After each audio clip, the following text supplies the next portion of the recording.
महाराष्ट्र, स्वागत आहे तुमचं श्रद्धा म्हात्रे ब्लॉग्स या आपल्या हक्काच्या मराठी यूट्यूब चॅनलवर। तर आज मी पुन्हा एकदा छानशी अगदी सोपी रेसिपी घेऊन आली आहे। काय आहे ते तुम्हाला दाखवते, तर चला त्या रेसिपीसाठी तुम्ही माझ्यासोबत कंटिन्यू राहा। आजची रेसिपी आहे कडू कारलं। कारलं कोणाकोणाला आवडतं मला नक्की सांगा। कारल्याची रेसिपी तुम्हाला दाखवणार आहे। कारलं हे खूप माझ्या काही मैत्रिणी आहेत ते वेगवेगळ्या पद्धतीने करतात।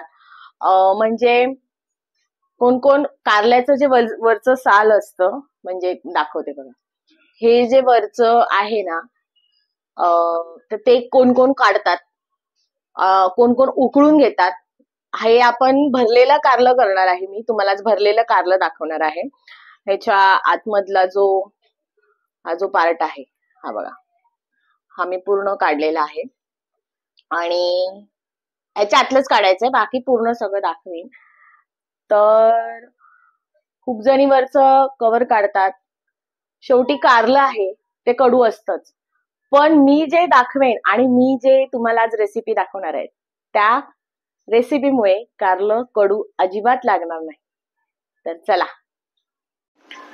तर कारलं करण्यासाठी सर्वात महत्वाचे जे आपण सारण करून घेणार आहे, मी ही 4 कारली घेतली आहेत आणि त्याच्यामध्ये हा कढीपत्ता मी कापून घेतलेला आहे, अद्रक लसूणची पेस्ट आहे, त्याच्यामध्ये 1 हिरवी मिरची टाकली मी, आणि हे सुकं खोबरं आणि ओलं खोबरं हे आहे। तर आणि नंतर आपले मसाले, जे घरगुती मसाले आहेत ते आपण यूज करायचे। तर चला आता आपण रेसिपीला सुरुवात करूया। तर मी आता एक पॅन घेतलाय, त्या पॅन मध्ये मी तेल तापत ठेवलंय। त्या तेलामध्ये आता मी जिरं टाकणार आहे आणि मग जिरं छान असं तडतडलं का फोडणीला पुन्हा एकदा राई टाकून घ्यायची अंदाजाने। आता माझ्याकडे ही 4 कारली आहेत, तर 4 कारल्याची अंदाज म्हणजे त्याप्रमाणेच मी सगळं सांगते तुम्हाला। त्याच्यानंतर मी हे कढीपत्ता टाकलेला आहे आणि ही अद्रक लसूणची जी पेस्ट आहे ती टाकते। साधारण ही 1-2 चमच आहे।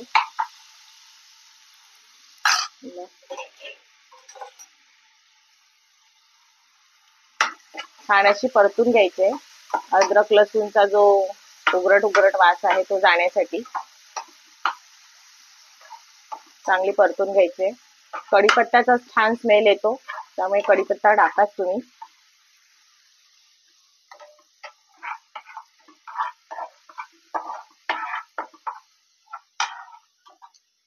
बघा, आता आपली अद्रक लसूणची पेस्ट चांगली परतली आहे मी, आणि आता मी हळद टाकते ह्याच्यामध्ये, अंदाजानेच टाकायची आहे। त्याच्यानंतर हिंग थोडस, आणि आमचा हा घरगुती लाल तिखट मसाला,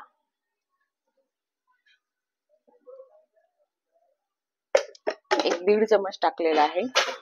त्याच्यानंतर त्याच्यातच मीठ टाकून घ्यायचंय अंदाजाने,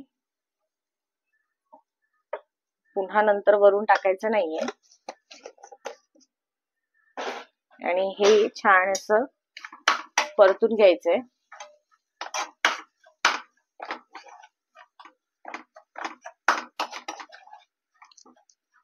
पूर्ण मसाले तेलामध्ये फ्राय व्हायला पाहिजे।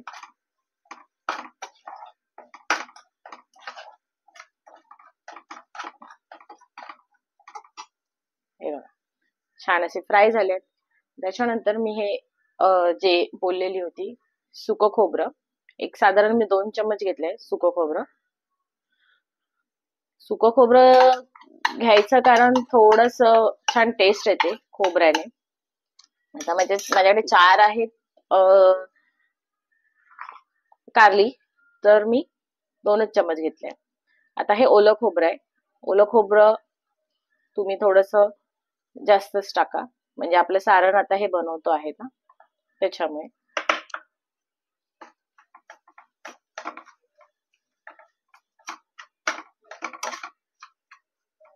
आणि हो, मी तुम्हाला एक सांगायला विसरले, याच्यामध्ये ना शेंगदाण्याचा कूट पण आपण टाकतो.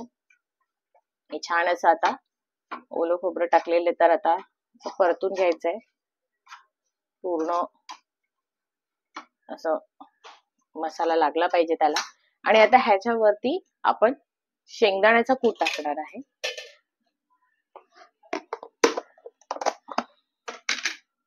हा बघा, माझा जर शेंगदाण्याचा कूट मी घरी ऑलरेडी बनवलेला असतो. अंदाजाने टाका, अंदाजाने म्हणजे सपोज मी आता हा अडीच चमच टाकलेला आहे. आणि छान परतून घ्यायचंय असं मस्तपैकी. हे बघा,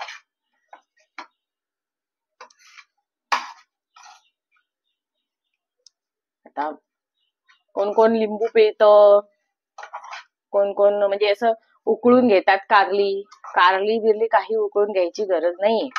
तुम्हाला ही पद्धत आहे, हे छान असं सोपं हा प्रवासालाही तुम्ही घेऊन जाऊ शकता.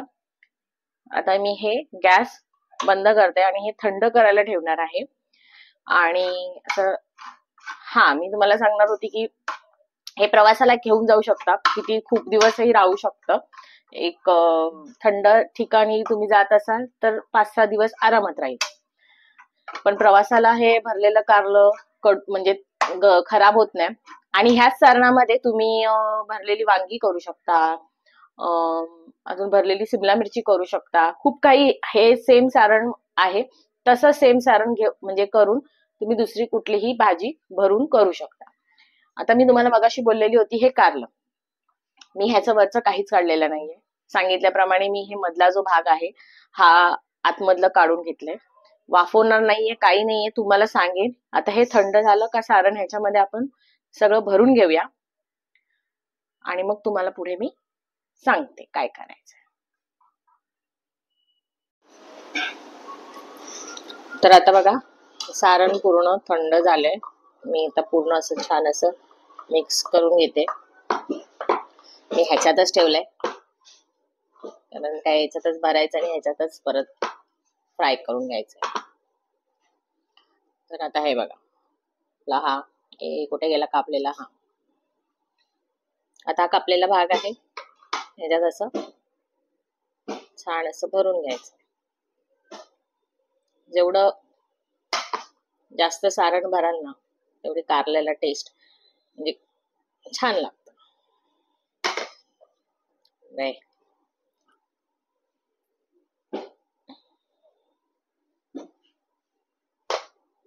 सारण जास्त झालं, तुम्हाला मी सांगितल्याप्रमाणे तुम्ही सिमला मिरचीत भरू शकता, वांग्यामध्ये भरू शकता, मिरचीमध्ये भरू शकता हे सारण. किंवा हे सारण नाही कशात भरायला, म्हणजे भाजी नसेल घरात अवेलेबल, तर तुम्ही हे सारण फ्रीज मध्येही राहू शकतं, 1 आठवडा पूर्ण राहतं. हे बघा, छान असं मी भरून घेतलेलं आहे. आता अशी सगळी कारली भरून घेऊ, मग तुम्हाला भेटते. हे बघा, आता आपली पूर्ण ही कारली मी भरून घेतली सगळी छान अशी. आणि ही भरून घेतल्यावर माझा हा एवढा मसाला राहिला आहे बघा. आता हे एवढा मसाला काहीतरी ऍटलीस्ट 2 सिमला मिरची तरी भरला जातील, नंतर आपली तिखट बोलते ती हिरवी मिरची असते ना मोठीवाली, तीही होईल, वांग होईल. पण हे मी फ्रीज मध्ये ठेवणार आहे. तर आता मी एका साईडला त्याच पॅन मध्ये तेल तापत ठेवले.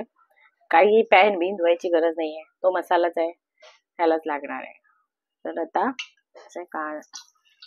जी भरलेली साईड आहे तिथे ती नाही ठेवायचे, ती वरती ठेवायचे. बारीक गॅस करून असे सगळे कारली ठेवायचे आणि आलटून पलटून मग आपण ती शिजवायची आहे. ह्याच्यामध्ये झाकण ठेवते आता मी आणि 5-5 मिनिटांनी पलटून घ्यायचे. बारीक गॅस करते. थोड्या वेळाने तुम्हाला मी दाखवते. एक 5 मिनिटं झाली आहेत आणि आता आपण झाकण ओपन करून बघूया. हे बघा वाफ आली आहे. हे पूर्ण अशी वाफेवरच शिजवून घ्यायची आहे. आणि हे बघा मी आता पलटी थोडस सगळ्या साईडने शिजून घ्यायचंय बघा. हा जो असं झालं ना म्हणजे आपलं एका साईडने थोडं थोडं कारलं शिजत आलंय. कारलं कसं शिजायला थोडा टाइम लागतो कारण तो कडक असतो ना म्हणून. तर आता असं हे बघा आणि आता प्रत्येक कारली थोड्या थोड्या सगळ्या साईडनी शिजवून घेणार आहे. पूर्ण कारली शिजवते आणि मग तुम्हाला दाखवते.